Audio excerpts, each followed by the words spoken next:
The views and opinions expressed in this podcast by the host or the guest do not necessarily reflect the views of Paranormal Buzz Radio or its sponsors. Use of any material produced by Paranormal Buzz Radio without express written consent is strictly prohibited. For information on everything Paranormal Buzz Radio has to offer, visit our website, paranormalbuzzradio.com. Like us on Facebook, follow us on Twitter and Instagram.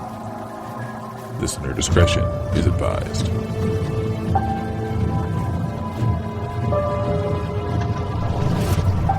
Welcome to Exploring the Unknown with Rebecca and Shay. Taking stories from today's news, Rebecca and Shay will explore everything from the paranormal, supernatural, the strange and unusual, unsolved mysteries, and more. Join them as they delve deep into the unknown and mysterious. Taken from news headlines. Water cooler chat with a paranormal twist. Only on Paranormal Buzz Radio. Hey everybody, welcome to Exploring the Unknown with Rebecca and Shay. I'm Shay Carroll. And I'm Rebecca Williamson. I'm very excited. We're talking about part 2 of Smiley Face Killers. How about you?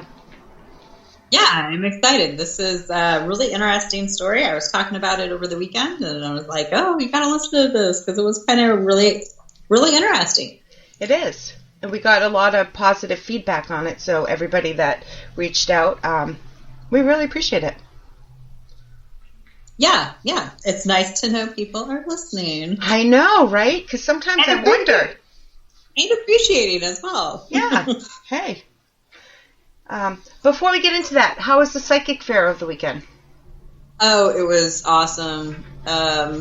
Lot of people that we knew. Allison and Kim from REP Paranormal, and of course Chris Nielsen and Kelly McCarville from Traveler's Moon. And Cynthia and Darren. So yeah, we had a lot of Paranormal Buzz people there. It was a lot of fun. Just getting together and being together in person is amazing. I was going to say, seeing people like in real life. Yeah. And there was a nice crowd, not super crowded, but nice crowd of people there, which is, I don't know, after last year, it's nice to see people in person. Right. I saw all the tables with the hand sanitizer, and so safety precautions were taken. Yeah. They spaced all the booths out, so there was a lot of social distancing space, and if you were up walking around, you wore masks. And yeah. So yeah, it was good. I can't wait to get back to that point. Right? It's coming close. Okay, so part 2. Woohoo! Yeah, part 2. So this article, this is our second article about this one. This one is 5 chilling details that will make you believe in the Smiley Face killings. This is from January 11th of 2019 on Oxygen.com. I doubt it will happen, but I'm really hoping this article does convince me that this is a real thing. These are the details that will make you believe. All right, let's find out. Okay. Some believe the Smiley Face Killers theory is nothing more than an urban legend, but former New York Police Department detectives Kevin Gannon and Anthony Duarte are convinced that the drowning deaths of hundreds of young men are the work of a serial killer gang. For the past 20 years, Gannon and Duarte have investigated dozens of accidental or undetermined drowning cases, which they believe are homicides across the country. After finding a series of smiley face symbols painted near where the men's remains were removed, they finally had a name for the possible serial killer gang, the Smiley Face Killers. What we've determined is they're a well-structured, organized gang with cells in major cities across the United States who drug, abduct, hold the victims for a period of time alive before they murder them and then place them in the water, Gannon told Oxygen.com. Though local law enforcement and the FBI have shut down Gannon and Duarte's theory, there are a few clues from the cases that are hard to discount. These are 5 of those chilling details that just might make you believe in Smiley Face killings. All right, so we're going to go through each one individually, right? Right. All right. Exactly. So let's see if we can be believers. Because, I mean, yesterday or last week, we were kind of like, yeah, maybe. Yeah. Here we go. Number 1. Smiley face symbols. Gannon and Duarte claim that spray-painted smiley faces have been left by the killers at many of the victims' death sites. According to the former detectives, the eerie symbols differ in size, shape, and color, and some don devil horns or are accompanied by a grim message. Duarte told CNN in 2008 that he believes the smiley faces are a taunting message to police, and Gannon thinks they might signify that the murderers are laughing at the authorities. They're happy they're getting away with this, and they're getting a little more brazen, Gannon told the New York Daily News. So on this one, we talked about it a little bit. I think we both agree that the paint's different, the symbols are different. We don't know where these men entered the water. Some of these have been up to a couple miles away, but how can you even, if you don't know definitively where they went in? Right, and it'd be one thing if it was a fresh smiley face every single time, but they're not, and that's what. If it was freshly spray painted every single time, well, that would be one thing. But when we're talking about some that of the smiley faces have been there for a while, they're not all the same. I mean, to me, to be a conclusive piece of evidence, it would be the same or extremely similar in all of them. And just because it's a smiley face doesn't necessarily say to me that, it is. I mean, maybe if it was like a symbol that wasn't seen everywhere. Because, I can go any of these podunk little towns around here and find you a smiley face. Right. So, but these they're not the same color, size, anything. Right. There's nothing remarkable about these. Right. So, exactly. That's where I'm like, I don't know about that. Yeah, so I have to discount that one. I really do. Agreed. I feel the same way about that one. Okay, so then here we are. Number 2. Presence of drugs. Central to Gannon and Duarte's smiley face killer theory is the belief that the victims were abducted and drugged before their murders. The two told CNN they think the young men were given a substance that would render them unconscious and be undetected by an autopsy and toxicology report. In at least 2 cases, unexplained drugs were found in the victims' systems, including the date-rape drug GHB. So again, we talked about this a little bit. Everybody has a certain amount of GHB in their body. It's a natural thing. I did a little bit more research to find out the different levels and stuff, and I'm not good with measurement, but anything 10 and under, I think they call it MMS, which is like Miller something per, your blood, is normal. So I have a couple points to make. And last week you heard the first story was about William Hurley, who is from Boston, Massachusetts, who was living in Boston, Massachusetts, and was found in the Charles River in 2009. And now he definitely had a high amount of GHB. According to the autopsy and according to these guys, experts, it was 18 MMS, which is way high. Right. He was the one that stumbled out of the Bruins game. Right. After having like 2 beers. But yeah, I on one hand it's like, well, obviously they picked this because it would dissolve in the system, but on the other hand it's like, well, is it really there, or are they just making it out like it is there? If it's something that's naturally occurring, it's going to show up in every body. Exactly. And this is where my problem, and I made mention of it last time, was according to them, it's high. But if they don't tell you a specific number, you can't measure it. And this is one of the things I take huge,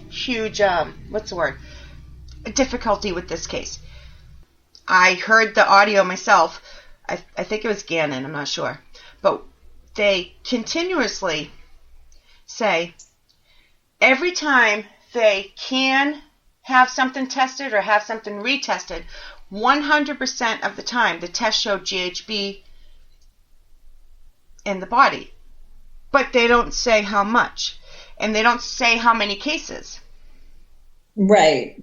And when you're talking... Another one that just seems to me to be inconclusive. Very laughable, actually. I put next to my notes, I put LOL. Because you're talking over 300 cases, and they're using words like always, definitively, but you're not given facts, and this isn't definitively. Right. So. To me, I think facts. Show me for sure, instead of saying, yeah, I think so. Yep. So, I'm with you there. All right, here we go.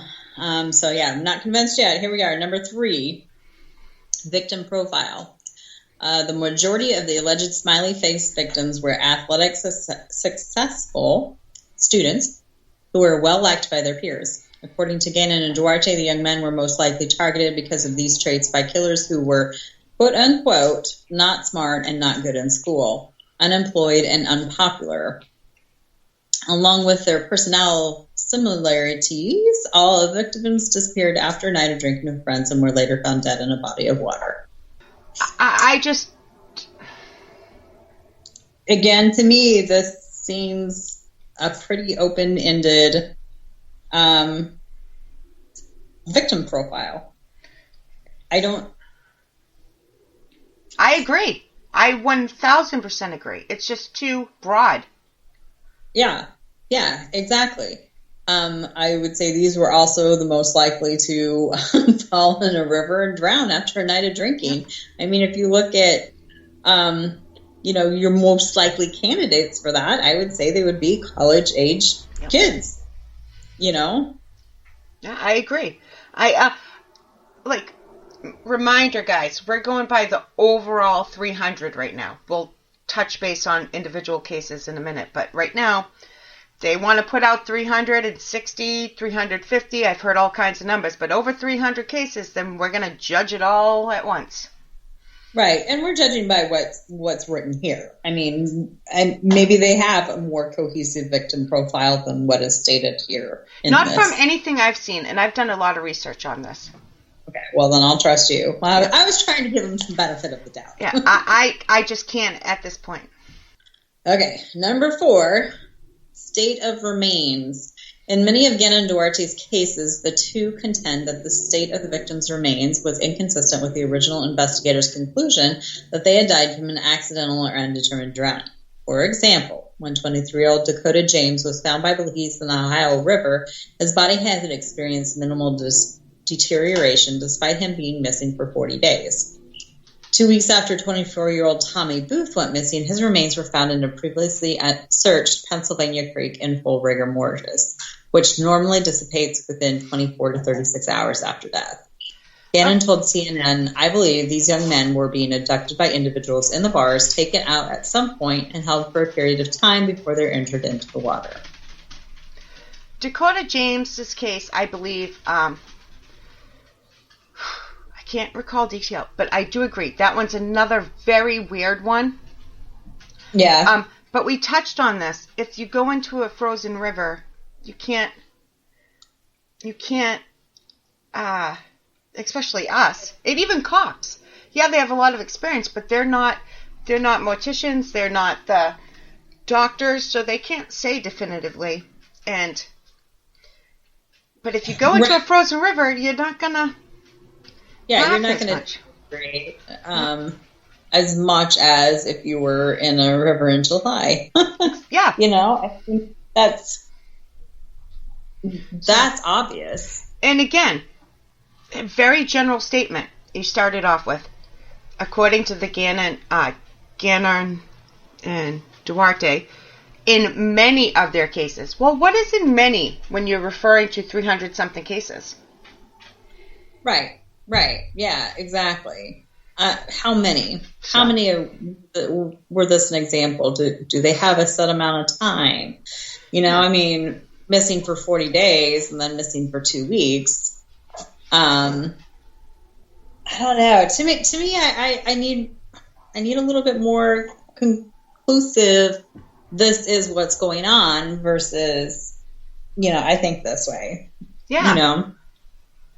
And I'm assuming that's probably why the FBI isn't like all over this too. Oh yeah, wait till you hear my opinion on that. Yeah.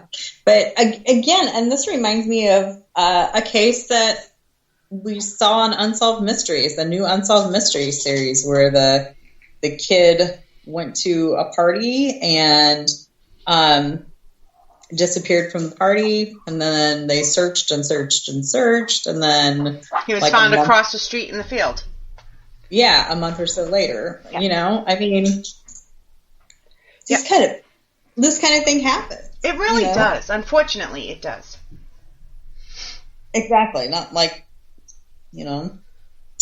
So yeah, if I'm, who's not an expert by any means, who, my sole exposure to these cases is Unsolved Mysteries and Criminal Minds. If I'm thinking of examples, I think their methods might be a little too loose here. Well, that and just watching their series on Oxygen, which was a good series. Don't get me wrong, and again, we'll break it down a little bit more by individual cases in a second.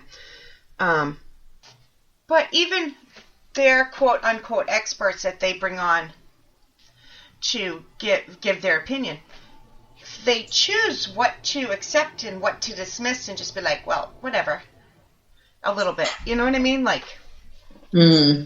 Yeah. Yeah, I was going to say, that doesn't lend to your credibility right there. And again, this is my opinion. So...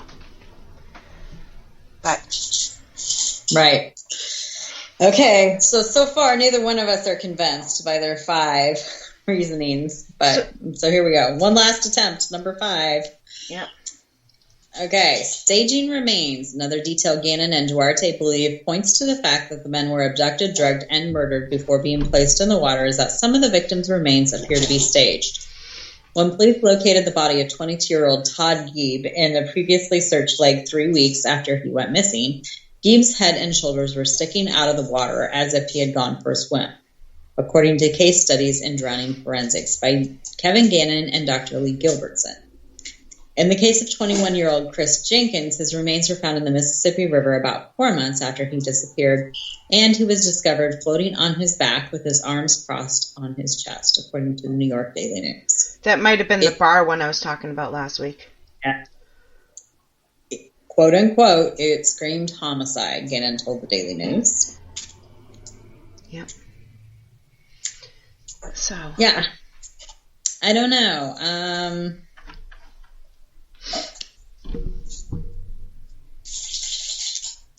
I don't know. I mean, bodies do different weird things in the water. I will say that. Yeah, but this one, the people can't see me, and they'll have to look it up because obviously we can't share autopsy reports or anything gruesome like that. But he was found like this, floating. This is not how you die when you drown. No, not usually. That's for sure. Yeah. So, and he was the one that had the, I believe, if it's the right name, I can't remember all the names. You know how long it would take me to research 300 and something cases? Yeah, I'm going to say 300 names. So, that's a little. He's also the one that had the blunt force trauma to the back of the head, I think. If he's the one that went missing on Halloween night, in his costume and all. But I could be wrong. Interesting. Yeah. So, we spoke a little bit about, now if you break these cases down, even just the 6 episodes, or the 6-part series they put up, there's some weird stuff going on. And I do think some of these need to be reclassified, and a lot of them are undetermined because they can't prove accidental drowning, they can't prove if they were murdered. But again, I did the research for William Hurley because that's the one we talked about last week. So that's what I'm basing this on. I think they're onto something if they were to look at them as individual cases. Well, and I, to my way of thinking, that's a good thing. I mean, having an unsolved case like this is hard on the families and the friends of the victims, and, you know, taking it out and giving it a fresh look, I think, is a good thing, you know, and having separate eyes going over the cases and just trying to get some answers is amazing. It's great. Me too. My concern is, are they trying to make it fit their narrative, or are they actually looking for evidence? I agree. And I think it's a little both, because these guys, to me, legitimately seem to care. You know, it individually. But to throw... I just don't think since, 96, 97? Yeah. That's 25 years ago? I can't do math, but I'm close, right? I averaged. Right. Yeah, roughly 25 years. So, and the FBI... And their reasoning is, and these are their words, I'm going to what's the word? Ad-lib here. Okay. They think, because it's all based around, for the most part, colleges, and colleges bring in tourism, they bring in business, that the police departments don't want anybody to think there's a serial killer running around. So 300 cases, and every police department is just going to sweep it under the rug, and the FBI is going to back them up. Come on. Yeah, I don't see that happening. Yeah. And to my way of thinking, if you have over 300 cases and they're all legitimately connected, the FBI would be all over that. Yes, exactly. There would be a ton of evidence connecting it, and it would be, the FBI would be all over that. I don't see where they want it. So, in my opinion, a lot of these cases need to be and should be re-looked at. But not as a gang killing, as individual incidences. Right, exactly. And they complain all the time about local law enforcement doesn't want to work with them. Again, they reference the college towns. And, well, you're saying you have over 300 cases done by serial killers. Of course they're not going to want to work with you. That's just crazy. Yeah,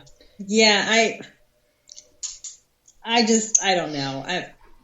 I have a really hard time believing that many cases that are connected, that they haven't been able to pull together enough to make it believable for other people. Yeah. So I totally agree with you. So I did find news, true crime, never been caught. Does a smiley face killer even exist? And this was on News Daily. And I'm not reading this whole thing because we've already been over all of this, but I want to read the statement. In 2008, the FBI released a statement regarding the smiley face killer's theory. Basically, they also believe that the cases are just alcohol-related drownings. And this is quoted. The FBI has reviewed the information about the victims provided by 2 retired police detectives who have dubbed these incidents as smiley face murders, and interviewed an individual who provided information to the detectives to date. We have not developed any evidence to support links between these tragic deaths or any evidence substantiating the theory that these deaths are the work of a serial killer or serial killers. The vast majority of these incidents appear to be alcohol-related drownings. The FBI will continue to work with the local police in affected areas to provide support as requested. And here's just a little bit more. In 2010, the nonprofit Center of Homicide Research did a thorough investigation into the smiley face killers, and has pretty much debunked the theory. And it goes on. I'll make sure I'll share this one in the group as well, but I just wanted to make sure that we got the FBI, their words in there. Yeah, and I think, Not that I'm saying I trust the FBI by any means. I mean, I watched that Waco thing. But I don't think that they would discount over 300 cases. No, I don't think so either. No. I really don't. So I think that's their problem. They're taking too many cases and trying to make it work. Yeah. Like, if they very quickly here, I know we're about at that time, getting there, but the William Hurley case, again, if they were to do just this one and not try to lump it into the smiley face killers, they might be listened to, because he had blunt force trauma to the head, face, eye, in his lower body. He had a black eye, and it was swollen shut. Okay? He left halfway through the Bruins game because he was tired, but he was getting agitated. There was a large amount of GHB found in his body. And the girlfriend says he's talking to her on the phone the whole time. She was minutes away. She's like, okay, I'm here. Where are you? But you can't double park. If anybody's been to Boston, you would know. You got to go around the side of the old garden. So she drove around, and he was gone. She was right there. Right. To me, that one did sound incredibly suspicious. It does, and a lot of them do. I don't want to take away from that. I hate the blanket statement. Right. Exactly. So, and his phone was found the next morning. The battery was gone, and it was damaged, and the cops said it was run over, but yet it was kind of broken in half. So, it's just... Yeah. A case like that, something happened. I think it definitely warrants more investigation. But then again, then there's other cases where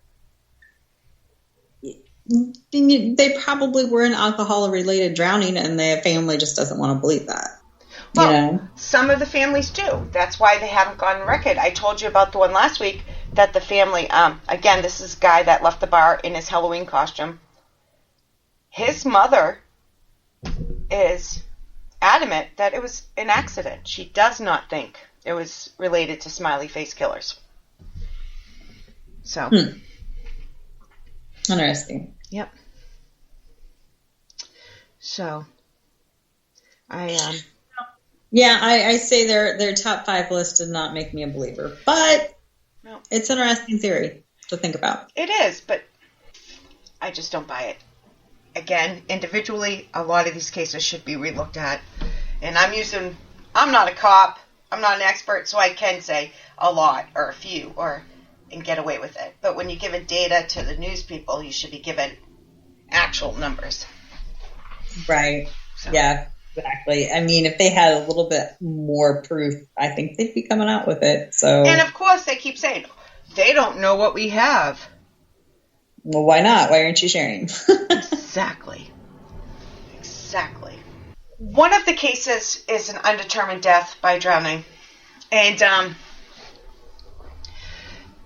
they actually got a hold of more information than normal. They got the autopsy report. They got all this stuff.